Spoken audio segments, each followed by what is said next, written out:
नमस्ते। बातचीत के इस खास कार्यक्रम में आप सबका स्वागत।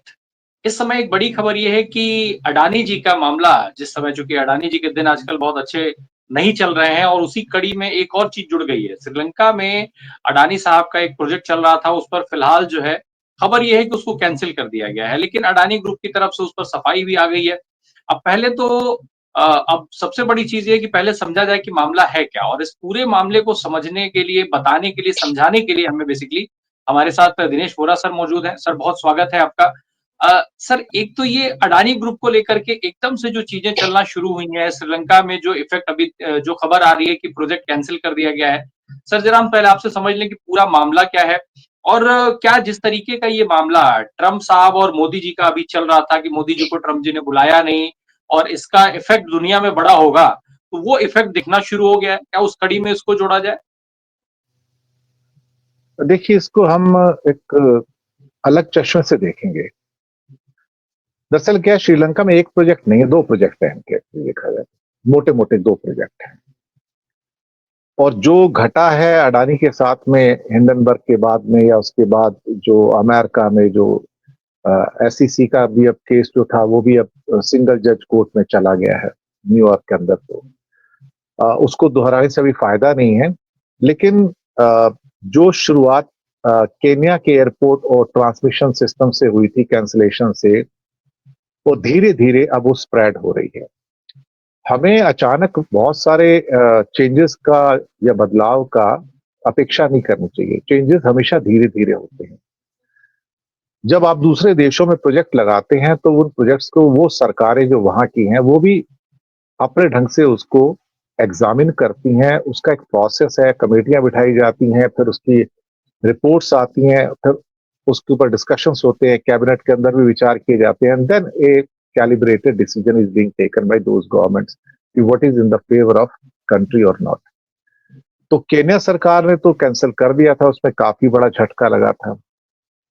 फिर उसके बाद श्रीलंका का एक प्रोजेक्ट था जो कि कोलंबो पोर्ट का वन ऑफ द टर्मिनल की बात हो रही थी, और वहां पर भी करीब करीब वो 4-5 हजार करोड़ की जो एक लोन सैंक्शन हो गया था डीएफसी के द्वारा, डेवलपमेंटल फाइनेंस कॉर्पोरेशन, जो एक किस्म से इंटरनेशनल फाइनेंस कॉर्पोरेशन के साथ का हिस्सा है, वर्ल्ड बैंक का जो हिस्सा है।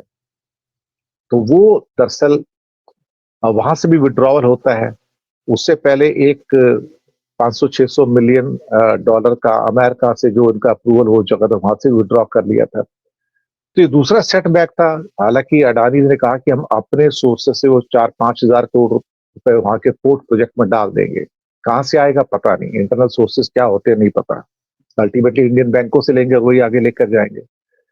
लेकिन ये जो आज हुआ है, ये थोड़ा सा अनएक्सपेक्टेड था। हुआ क्या था कि राजपक्षे साहब जब तक थे तब तक काफी कुछ, क्या कहते हैं, कि गलत हो रहा था। लेकिन इंडिया ने चूंकि कोविड में काफी मदद की थी श्रीलंका की, तो बाद में जब विक्रमसिंघे गवर्नमेंट आती है वहां पर, तो 2024 में एक एग्रीमेंट होता है एक्चुअली, मई 2024, जहां तक मुझे याद आ रहा है। Wickremesinghe was under heavy pressure from India actually, China का भी और इंडिया का भी। हैवी प्रेशर ये था कि हमने आपको बहुत फेवर किया, तो आप हमको फेवर दो। अब दिल्ली से भी कुछ कॉल गए थे उनके पास।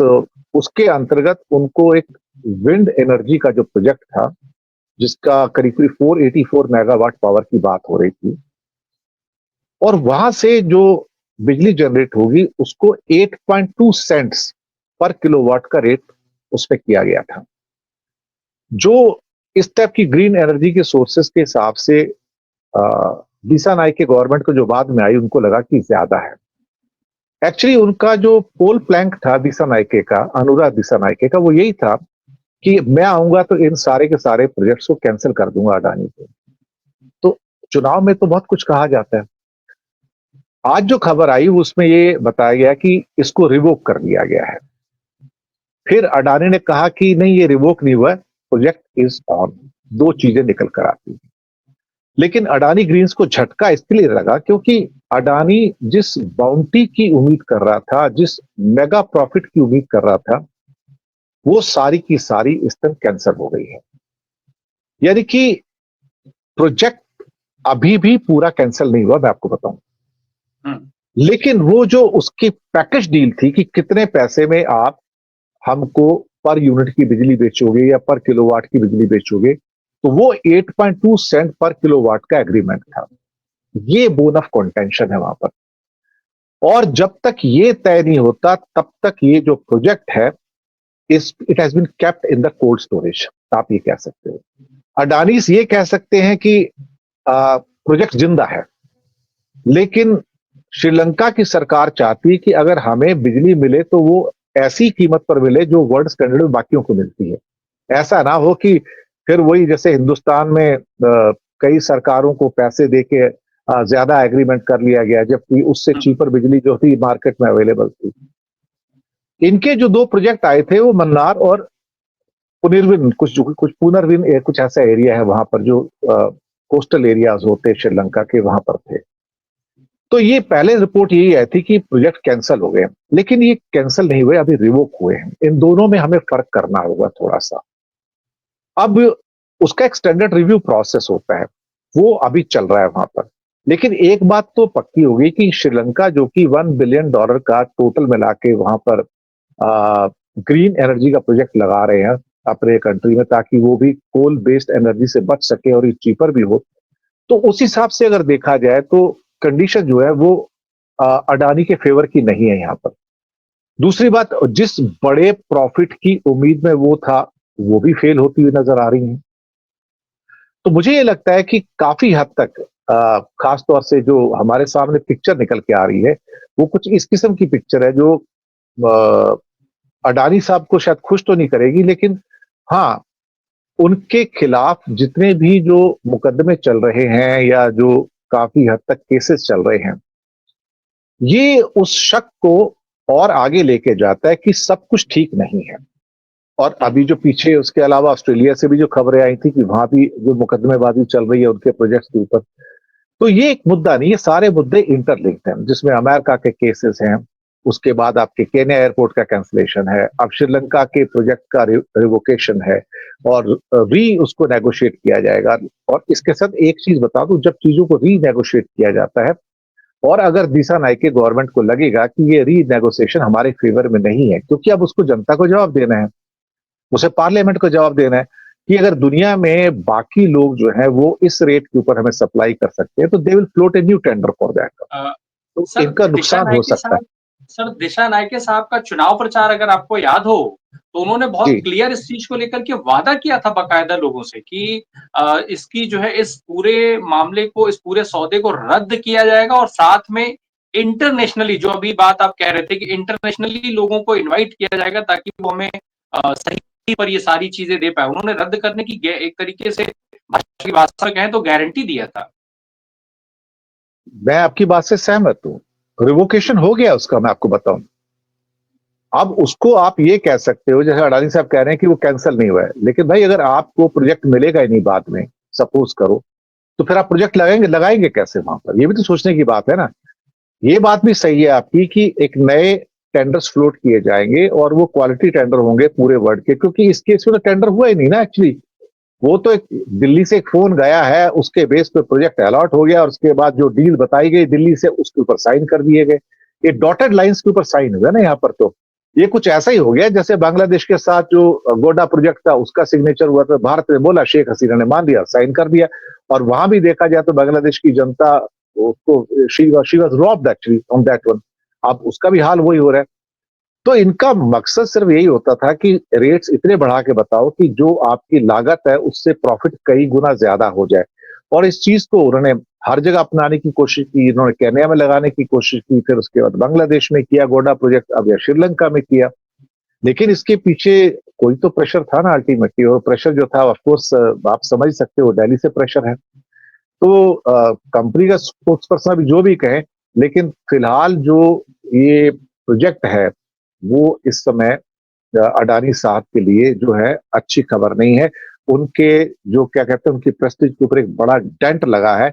और मुझे लगता है कि कुछ लोग और जो इस फील्ड में आएंगे बाद में जो टेंडर भरेंगे, तो अडानी के चांसेस हो सकता है कि उसमें शायद ना हो।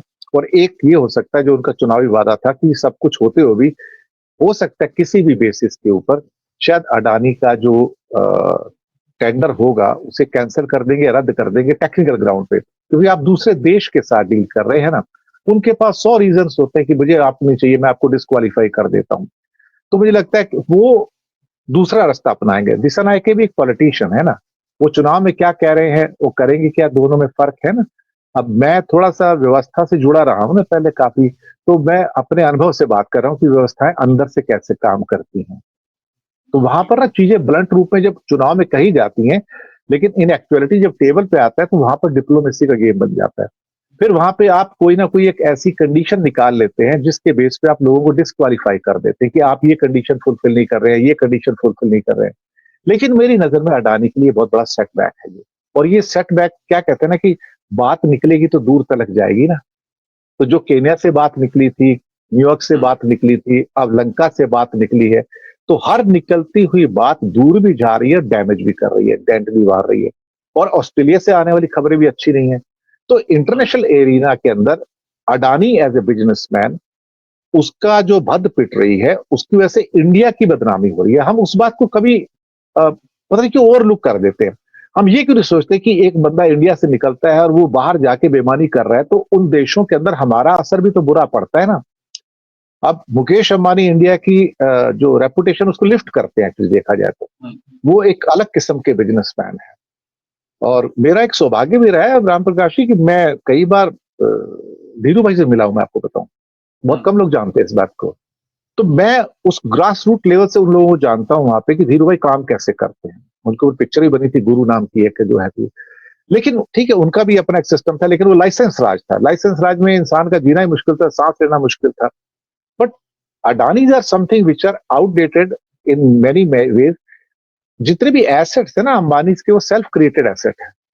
अडानी के जितने भी एसेट्स हैं वो गवर्नमेंट एसेट्स हैं, जो जोर जबरदस्ती से एक्वायर किए गए, लीज पर हैं, सारे सारे पोर्ट्स लीज पर हैं, सारे एयरपोर्ट्स लीज पर हैं। आप सोचिए ना, इनके अपने एसेट क्या है उसके अंदर, एक भी एसेट नहीं है। एसेट्स जो है वो जबरिया हासिल किए गए हैं और कंपनियां सब बोगस हैं। वो जबरिया हासिल तो किए गए हैं, लेकिन वो परमानेंट नहीं है, 30-30 साल के लिए सिर्फ वो। यानी कि आप उसके ओनर नहीं है, ओनर सरकार ही है उसका। एयरपोर्ट प्राइवेट नहीं हो सकता, एयरपोर्ट गवर्नमेंट का ही रहेगा सब, जिधर से मर्जी आप देखो, लेफ्ट से या राइट से। पोर्ट सारे गवर्नमेंट के रहेंगे, देश के रहेंगे, गवर्नमेंट मतलब देश के रहेंगे। वो आपको परमानेंटली हैंड ओवर नहीं करेंगे साहब। तो मुझे लगता है कि Adani is in soup right now, और इसके साथ एक बड़ा डेंट उनको लगा है। मैं समझता हूं कि इंडिया की रेपुटेशन को धक्का लगा ये। मैं इंडिया की रेपुटेशन के हिसाब से भी देखता हूं इसको। बिल्कुल। एक चीज और समझ लें सर जरा, ये जो मामला है, चाहे हम केन्या से कहें, ऑस्ट्रेलिया से कहें, अमेरिका से कहें, श्रीलंका से कहें, अगर अमेरिका में जिस तरीके का मामला चल रहा है, अगर अडानी साहब वहां पर उनको सजा होती है, जेल हो या पेनल्टी हो, दो में से एक होना है, माफी तो मिलनी नहीं है वहां पर। वो तो पहले ही क्लियर हो चुका है कि जब ट्रंप साहब को जहां की कोर्ट माफ नहीं करती अपने राष्ट्रपति को, अडानी को कैसे करेगी। इस दोनों परिस्थिति में, चाहे वो सजा हो या पेनल्टी, दुनिया के और देशों में भी जहां अडानी साहब कारोबार कर रहे हैं या जहां करना चाहते हैं, जिसमें एक अमेरिका भी है, वहां भी इस तरीके की चीजें और देखने को मिलेंगी। इनके प्रोजेक्ट कैंसिल हो सकते हैं, इनका जो ऑनगोइंग प्रोजेक्ट है उसको कैंसिल कर दें, जिस प्रोजेक्ट के लिए लाइन में लगे हों वो इनको मिले ही ना, फिर चाहे प्रधानमंत्री जी भी जितना भी प्रयास कर लें। देखिए, दो चीजें हैं इसमें। दुनिया में आप जो प्रोजेक्ट्स बनाते हैं, चलाते हैं, फाइनेंस करते हैं, वो रेटिंग के बेस पर होता है। आपको क्रिसिल की रेटिंग, जो कि स्टैंडर्ड एंड पुअर की रेटिंग है, मूडीज की रेटिंग है, और एक दो एजेंसी है वर्ल्ड क्लास है, ये देशों की भी रेटिंग करते हैं, कंपनियों की भी रेटिंग करते हैं। जब वो रेटिंग करते हैं तो उस बेस पे फिर जो इन्वेस्टर्स हैं फॉरेन में, वो आपको पैसे देते हैं। तो अगर ये इंडाइट पूरे हो चुके हैं, लेकिन उसके बाद अगर ये कन्विक्ट बन जाते हैं अमेरिका के अंदर, सपोज करो कि इनका कन्विक्शन हो जाता है, दो चीजें होंगी इसके अंदर। पहला ये कि ये पेनल्टी भरेंगे। पेनल्टी का मतलब सेटलमेंट हो गया कि आप 3 टाइम्स पेनल्टी भरेंगे। लेकिन 3 टाइम्स पेनल्टी भरने से पहले, जो मेरी नॉलेज है थोड़ी बहुत, आप अपने इस अपराध को स्वीकार कर रहे हैं, और स्वीकार करने के बाद कहते हैं सर इसको सेटल कर दो, सर आप मुझे जेल में मत भेजो, तो मैं आपको जो जुर्माना कहूंगा भर दूंगा।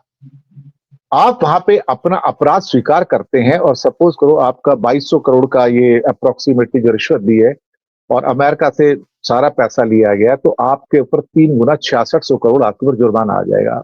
समझो 700-800 मिलियन डॉलर का जुर्माना आ जाएगा। अडानी साहब के लिए हाथ की मैल है $700-800 मिलियन। लेकिन साहब एक बार जो आपने स्वीकार कर लिया कि आपने बेईमानी की और रिश्वत दी है, उसका जुर्माना आपने भरा है, तो you become convict in India also sir. India की अदालत कहेगी, उस समय सुप्रीम कोर्ट भी कहेगा, you have accepted your crime in America, now you cannot go away, कि आपने रिश्वत दी है। तो ये सब एक्सेप्ट नहीं करेंगे, मैं आपको बताऊं, क्योंकि वहां एक्सेप्ट करने का मतलब ये हुआ कि अमेरिका में तो छूट जाएंगे, लेकिन इंडिया में ये अदालती फेरे में आ जाएंगे, वो वहां से बच नहीं पाएंगे। फिर सेबी किस मुंह से कहेगा कि ये कन्विक्ट नहीं है? किस मुंह से इंडिया कहेगा कि वहां की अदालत में अंदर जो अडानी जी ने सेटलमेंट किया है, वो जो अपराध स्वीकार किया है, वहां स्वीकार करेंगे और यहां अस्वीकार कर देंगे? ऐसा नहीं होता ना। कोई सैंक्टिटी है ना किसी न किसी चीज की अल्टीमेटली। अच्छा, अगर स्वीकार नहीं करते तो वहां कन्विक्ट हो जाते हैं। अब कन्विक्ट हो जाते हैं तो साहब आपके जो भी एसेट्स विदेशों के अंदर हैं या कहीं भी हैं, तो सबसे पहला असर कहां से आएगा? रेटिंग एजेंसी से आएगा, क्रिसिल से, स्टैंडर्ड पुअर जो है, मूडीज है, वो उसकी रेटिंग 0 कर देंगे। यू आर ए कन्विक्ट, आपने अपराध किया है, बड़ा अपराध किया है। जब आपने अपराध किया है तो जब रेटिंग डाउन होगी तो इंडिया का कोई भी बैंक उस रेटिंग के आगे जाके आपको लोन नहीं देगा। भले ही ऊपर से मोदी जी आपको प्रेशर डालें, बैंकों का कोई और भी डाले, वो कहेंगे सर जो रेटिंग एजेंसी वो कहती है कि ये जंक है, मैं जंक को लोन नहीं दूंगा, ये दिक्कत है। तो वो इधर कुआं है उधर खाई है, वो दोनों साइड से मर रहे हैं इस समय, उनको मालूम पड़ चुका है। तो एक किस्म से जो श्रीलंका का जो केस है इस समय, उनके हो सकता है, एक पुरानी कहावत है ना, उनके ताबूत में एक और कील है, इसे मैं ये कह सकता हूँ जी। तो सर, जैसा अभी हम लोग बहुत पहले बहुत सारे केसेस लगातार देखते आए हैं, कई मामलों में मुझे याद है आपसे चर्चाएं भी हुई हैं आनंद सर, और उस पे अलग-अलग प्लेटफ़ॉर्म्स पे आपको भी हम लोगों ने सुना है अलग से उसमें। श्रीलंका से इतना बड़ा मामला हुआ, क्या भारत सरकार के संज्ञान में ये चीज़ें आई नहीं होंगी? आपको जिस हिसाब से अडानी साहब को प्रमोट किया जाता है भारत के अंदर, आँख बंद करके फ़ेवर किया जाता है, क्या श्रीलंका से कॉन्टैक्ट करने की कोशिश हमारी सरकार की तरफ से या प्रधानमंत्री जी की तरफ से नहीं हुई होगी, जब अडानी साहब को पूरे राष्ट्र से ऊपर माना जाता है? नहीं, वो कुछ नहीं करेंगे वो। उनको हुँ, तो सपोर्ट करने का, देखिए मोदी सरकार का एक फंडा है, जब वो किसी को सपोर्ट करेंगे ना तो ब्लाइंड होकर सपोर्ट करेंगे।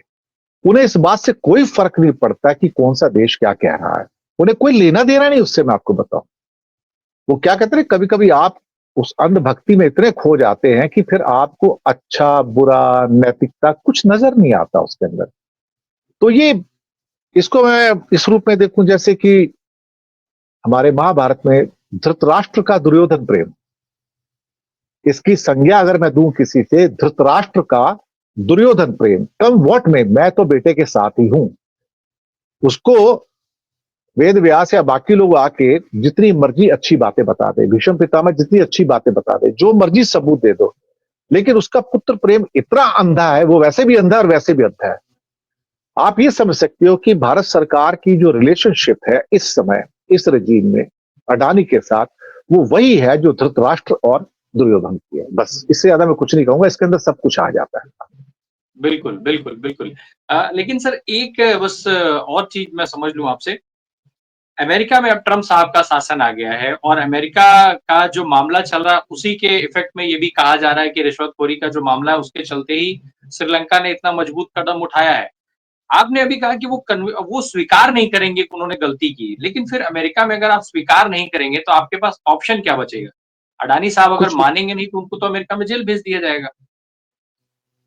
ये जेल जाएंगे क्या? जाएंगे क्या अमेरिका में? ये हिंदुस्तान छोड़ के कहीं जाएंगे क्या? क्योंकि अमेरिका के बहुत सारे देशों के साथ एक्स्ट्राडिशन के एग्रीमेंट हैं, आप समझिए इस बात को।